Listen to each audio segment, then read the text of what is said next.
시청자 여러분 안녕하십니까. 여기는 함부로께서 보내드리는 이영기 독일 이야기. 오늘은 60주년을 맞는 독일 프랑스 우호조약. 60주년을 맞는 독일 프랑스 우호조약. 1963년 1월 22일 당시 독일의 아데나우어와 프랑스의 드골이 우호조약을 엘리제 궁에서 체결합니다. 60년 전 이야기입니다. 이것이 아주 역사적으로 아주 좋은 사건이죠. 60년의 세월이 흘렀죠. 자, 이와 같은 불란서와 독일의 우호조약이 어떻게 체결됐을까요? 우리가 역사적으로 잘 알다시피 프랑스와 독일은 원수지간이었어요. 우리가 19세기 초에 나폴레온으로 인한 나폴레온 전쟁이 유럽 전역을 휩쓸었죠. 그때도 당시에 프로이센이 나폴레온에서 이제 점령당하고 이제 그런 사례가 있는 거죠. 특히 이제 독일과 프랑스 간에 특히 이제 그 대표적인 아주 역사적으로 특별히 그 우리가 기억되는 전쟁이 셋이 있었어요. 하나는 비스마르크와 독일 통일을 한다고 1870년, 71년 독일과 불란서 간에 이제 전쟁이 있었습니다. 그때 당시 비스마르크는 무력으로 독일을 통일하려고 했었는데 제일 마지막에 불란서와의 전쟁을 그때 했죠. 그래가지고 벨사이 궁전에서 황제 탄생을 하면서 불란서 사람들에게 치욕을 남겨줬죠. 자, 그 다음에 우리가 잘 알다시피 1차 대전, 2차 대전. 자, 1차 대전과 2차 대전은 세계적인 전쟁입니다. 그 가운데서 특히 불란서와 독일은 가장 인명피해를 맞이했죠. 1차 대전. 특히 히틀러가 이끌었던 2차 대전을 말할 것도 없고.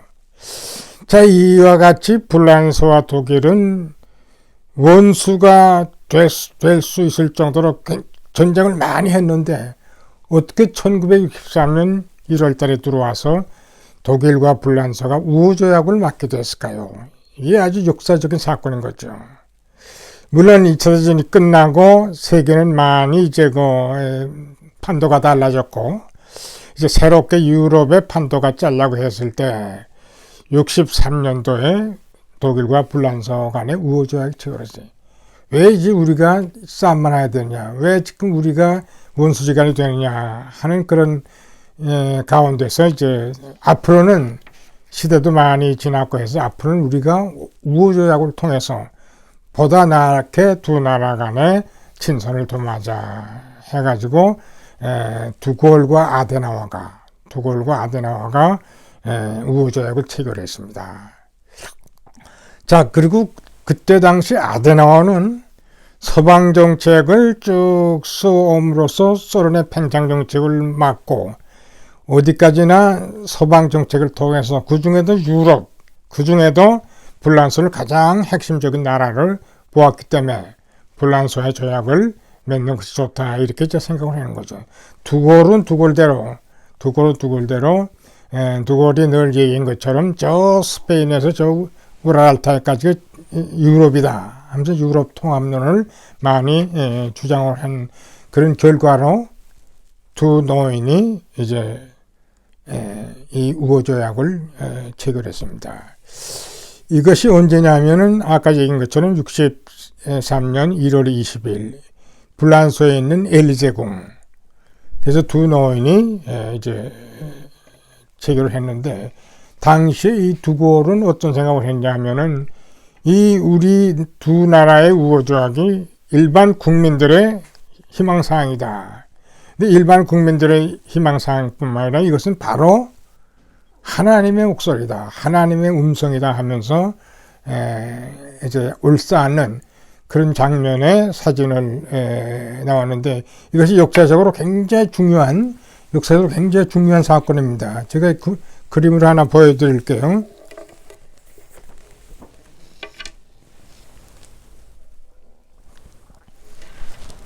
사실 지금도 이 정치인들 간에는 그렇게 포옹을 안 합니다. 서로 옳사앉는 것이 좀 드문 상황입니다.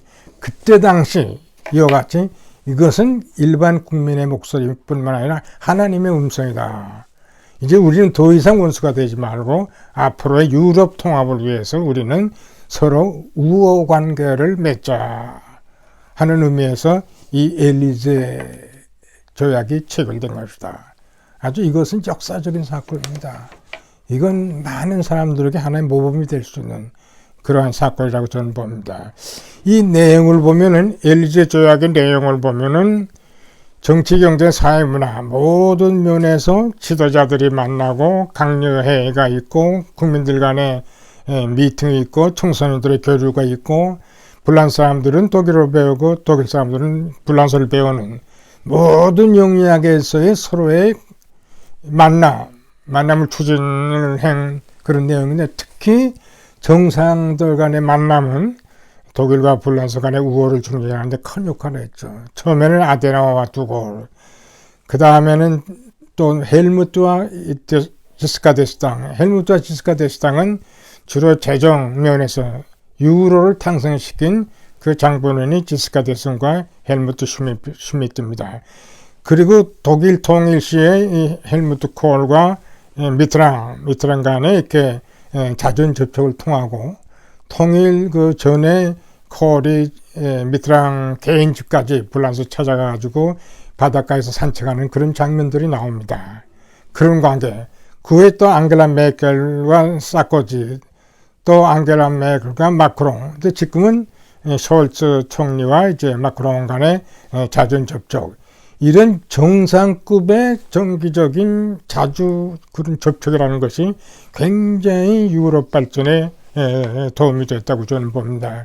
여러 분야에서 만남, 특히 불란서와 독일과의 만남이 특히 유럽 통합을 위해서 굉장히 노력을 했고, 앞으로도 이 분야가 가장 쟁점으로 좀 되고 있다고 봅니다.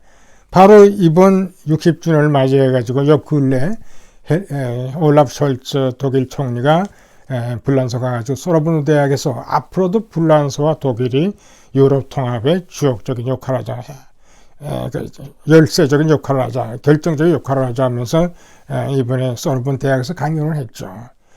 이처럼 그 독일과 불란서 간의 여러 분야의 접촉, 그리고 또 재미있는 사실은 2019년 불란서와 독일 간의 독일의 아켄 조약에서 어떤 내용이 체결됐냐면, 특히 국회의원들 간의 교류.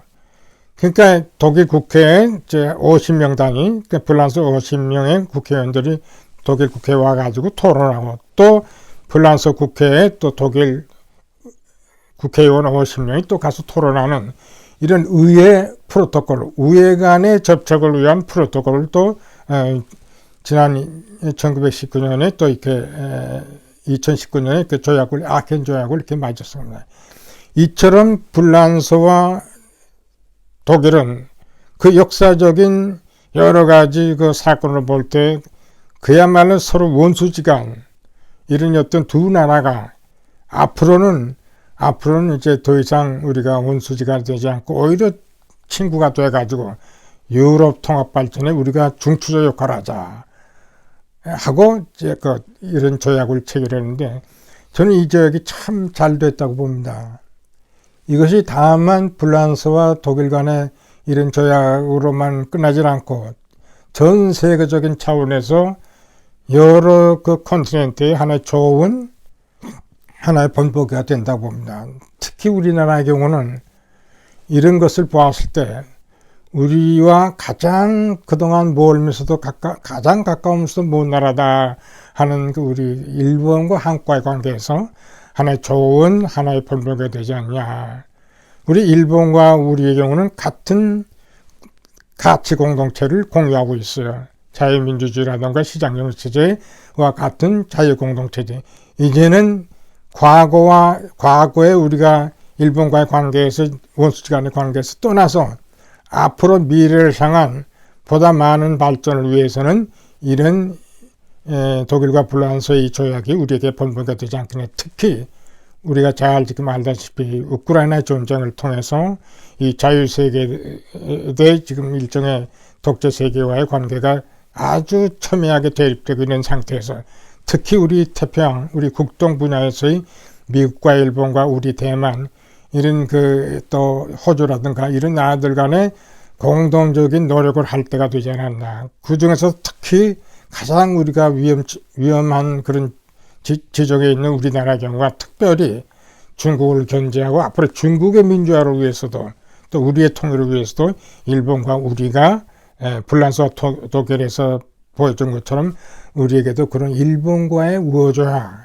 우호적을 맺을 때가 되지 않았는가.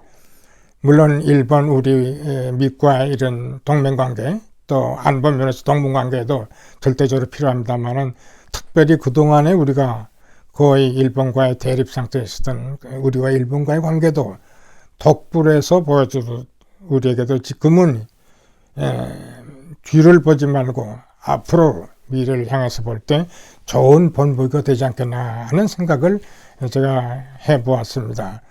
60주년을 맞는 독일, 프랑스 우호조약, 우리에게도 좋은 하나의 일본과의 관계에서 모범 사례가 되지 않을까 하는 생각을 하면서 이 문제를 여러분께 말씀드렸습니다.